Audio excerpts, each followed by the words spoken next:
Hello friends, today I'll be cooking a crockpot meal. The recipe will be linked in the description box below, but I am going to go off script a little bit. I want to, incorporate more flavors into this recipe. I understand that this website's whole purpose is to make budget meals that are easier and cheaper to do, but I wanted to add more flavor to this one. So on this particular recipe, it's called Crockpot Hamburger Helper, and they're asking for 2 pounds of ground beef, and I've split it. So it's 1 pound ground beef, 1 pound Italian sausage. And then they're asking for crushed tomatoes, and I'd rather use pasta sauce because it's already flavored. It doesn't have big chunks of stuff in it. And in order to make that substitution, I had to do some math because this is a pasta dish. So you want the liquids to remain the same so it works with the pasta. So instead of a can of crushed tomatoes, we're doing 24 ounces of pasta sauce. And instead of 3 cups of milk, it's 2 cups milk. And that should all equal out to the same amount of liquid.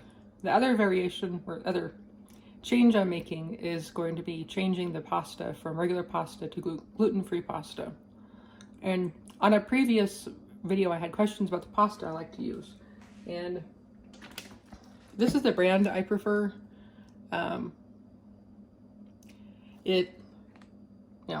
Big old letters on the front. Good texture, not mushy, al dente. And it tends to stand up to that advertisement. It'll be interesting to see how it handles being in the crock pot, because I've only done it in a pot of water by itself, and it says it cooks for 15 minutes, and this person says put it in for the last 15 minutes, so we'll see. This is an adventure, this is an experiment regardless. So come along with me. Let's find out if all my adjustments are going to work out. Feel free to look at the linked video to understand what's happening to my hand. So the first thing to add to the pot is our meat. So like I said, it's 1 pound ground beef, 1 pound Italian sausage.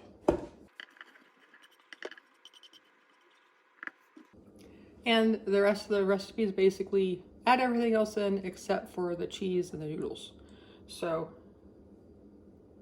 I'm going to start with the pasta sauce. I prefer to use one that has no sugar added. I just think there's no need for sugar in my pasta sauce. That being said, some traditional recipes do say add a couple tablespoons of sugar, but when you're buying it from the store, you don't know how much sugar they're adding to it. So what I like to do to get all the rest of it out of there is to use my broth and swish it in the jar. So we're going to be adding 2 cups of beef broth.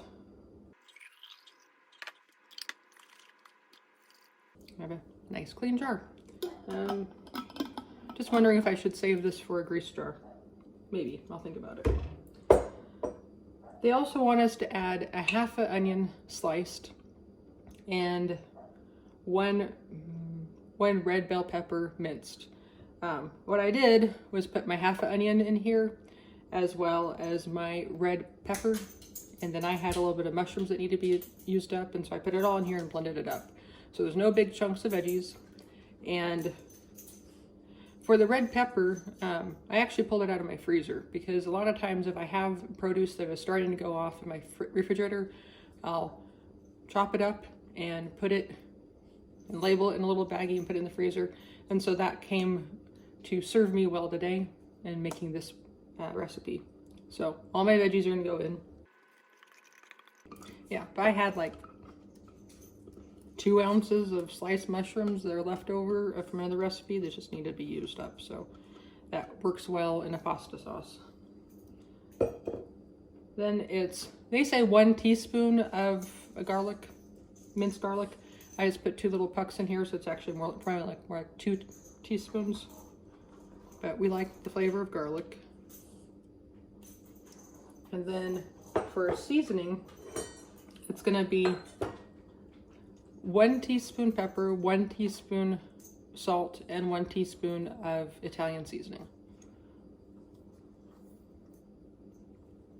And then they call for 3 cups milk. I'm gonna put 2 cups milk. I'm actually gonna, rather than using this, I'm gonna put it in here because there's still some stuff left over from my broth and I don't want that to be lost. So I'm gonna go ahead and put that in here. And use my whisk to get it out of the corner.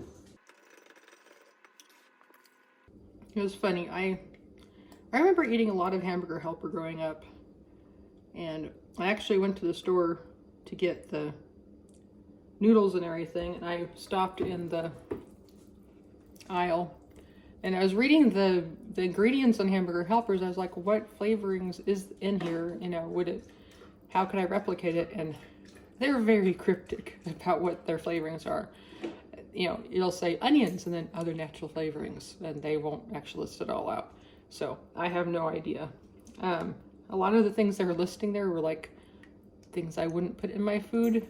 Being a home cook, wouldn't have it on my shelf. It was just things to make it so it was thickening and had the right texture and added extra of a salty flavor. So that idea was bust.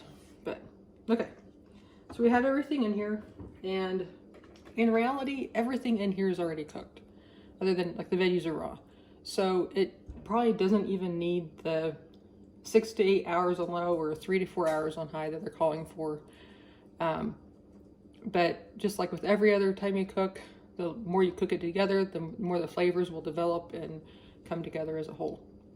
So I'm gonna go ahead and put this on, and let's see, it's at 2 o'clock, so I'm gonna do on high for 3 hours so we can have it around dinner time. So I do have some questions for you, my friend. What kind of videos do you prefer? Do you like long chatty ones? What's your preferred length of a video? Do you like really short ones? Do you like long ones? And when you say short, what do you mean? Do you mean like 2 minutes, 5 minutes, 10, so forth and so on? I'd love to hear from you in the comments, and I'd love to know, do you like having the ingredients show up on the screen, or is linking the recipe below enough? Because I know there's people that I watch that I enjoy watching them cook, and it's nice to know the recipes are there if I ever want to do it myself. But I'm really just hanging out with the person and learning tips about keeping a home from them rather than wanting to replicate everything they're doing. So I don't know if putting the recipes or putting the ingredients on the screen is really worth it, or if it's of value to you. So I'd like to know the length of video you like, whether you like having the ingredients on the screen. And I love to hear from you in the comments. So I'll be back in 3 hours. It's 15 minutes until the Crockpot is done, so I'm going to go ahead and add the noodles. The recipe calls for 3 cups of uncooked pasta, so let's go ahead and put it in. It's a nice thing about Crockpot setting, you don't have to worry about the pressure, just steam.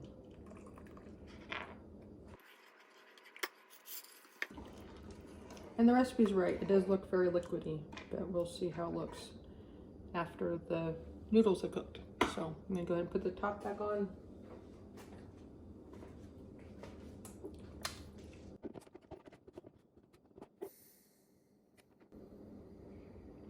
Sometimes there is some pressure built up.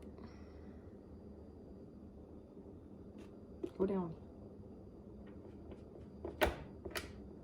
Okay, so now I'll let it finish cooking, and we'll check it when the Crockpot stops.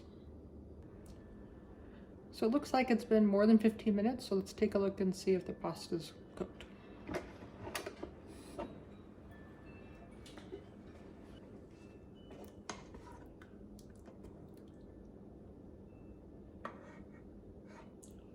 Looks very hot indeed.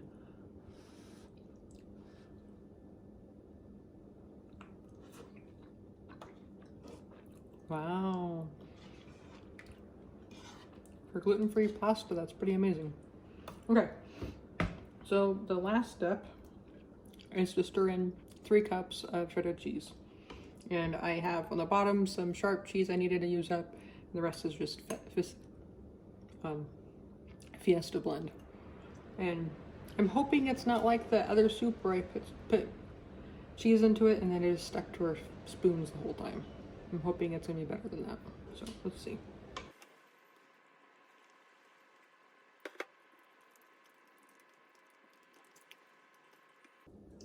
Okay, time for a taste test. So here we are to try the Crockpot hamburger helper with all my modifications to the recipe to see if it turned out yummy. It smells good. It's gonna be very hot.